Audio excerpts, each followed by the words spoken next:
The trial review. Kajol की the trial देखने के लिए 8 घंटे निकालने से पहले देखें हमारा review. The trial review OTT platform पर एक और कोर्ट रूम ड्रामा दिखाने वाली वेब सीरीज रिलीज हो गई है। बता दें, ये web series American drama the good wife का हिंदी रीमेक है। वेब सीरीज द ट्रायल प्यार कानून धोखा। कलाकार काजोल, जिशु सिंह गुप्ता, अली खान, शीबा चड्ढा, कुब्रा सेठ। निर्देशक सुपरलेस Varma. OTT Disney plus Hotstar. अक्सर ऐसा होता है, हम किसी पर आंख बंद करके विश्वास करते हैं और वही हमें धोखा दे देता है। हम अपने परिवार की खातिर उस शख्स को एक और मौका दे देते हैं।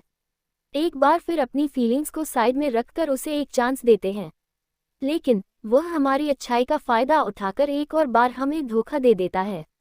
बस कुछ ऐसी ही है काजोल की नई वेब सीरीज द ट्रायल प्यार कानून धोखा। प्यार, कानून और धोखे के बीच ऐसे फंसी नोयोनिका सेनगुप्ता। कहानी कुछ ऐसी है कि टॉप लेवल की वकील रह चुकी नोयोनिका सेनगुप्ता, काजोल के पति और जज राजीव सेनगुप्ता, जिशु सेनगुप्ता पर घूस के तौर पर सेक्सुअल फेवर्स लेने का इल्जाम लगता है। उसकी सारी प्रॉपर्टी जब्त हो जाती है। ऐसे में हाउसवाइफ नोयोनिका सेनगुप्ता और उनकी दोनों बेटियां अनन्या और अनायरा सड़क पर आ जाते हैं। नोयोनिका जैसे तैसे नए घर की तलाश करती है और अपने बच्चों की फीस भरने के लिए एक बार फिर वकील की कुर्सी संभालती है। पति से धोखा खाने के बाद नोयोनिका अपने दोस्त की फर्म में बतौर जूनियर लॉयर काम करना शुरू करती है। नोयोनिका को इस दौरान लोगों के ताने, रिजेक्शंस और कमेंट्स काफ़ी कुछ झेलना पड़ता है। लेकिन कहानी में ट्विस्ट तब आता है जब खुद उसके पति राजीव सेनगुप्ता का वकील बिक जाता है।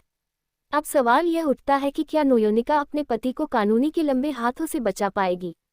ये जानने के लिए आपको 8 एपिसोड्स वाली सीरीज देखनी पड़ेगी। हालांकि सीरीज के लिए 7 से 8 घंटे निकालने से पहले सीरीज की अच्छी और बुरी बातों को जरूर पढ़ लीजिएगा। क्या नोयोनिका के किरदार के साथ इंसाफ कर पाई Kajol. Web series the trial का सब्जेक्ट काफ़ी अच्छा है। नोयोनिका सेनगुप्ता के किरदार में काजोल की कास्टिंग भी काफ़ी सही रही। ये कहना पड़ेगा कि उन्होंने अपने किरदार के साथ पूरा इंसाफ किया। हालांकि कहानी वीक पड़ गई। यूं तो पूरी कहानी कोर्ट के इर्द गिर्द घूम रही थी, लेकिन कहानी में कोर्ट रूम ड्रामा को ही अच्छी तरह नहीं दिखाया गया। न सस्पेंस नजर आया और न ही काजोल के इमोशंस दिखाई दिए। इसका मुख्य कारण काजोल को दिए गए डायलॉग्स भी हो सकते हैं। दरअसल काजोल के डायलॉग्स इतने दमदार नहीं थे। काजोल से ज़्यादा दमदार डायलॉग्स तो कुब्रा सेठ को दिए गए थे। सबसे ज़्यादा स्क्रीन टाइम काजोल को दिया गया, लेकिन डायलॉग्स की वजह से सबसे ज़्यादा इम्पैक्ट कुब्रा सेठ के किरदार ने छोड़ा। ये कमी भी आई नज़र। एक कमी और थी, 8 एपिसोड्स की इस सीरीज़ में हर किरदार के पीछे की कहानी नहीं दिखाई गई। वेब सीरीज़ में काजोल के पति राजीव सेनगुप्ता की हर कदम पर मदद करने वाला कौन है? क्यों वह राजीव की इतनी मदद कर रहा था? दोनों का आपस में कनेक्शन क्या है? ये सब नहीं दिखाया गया।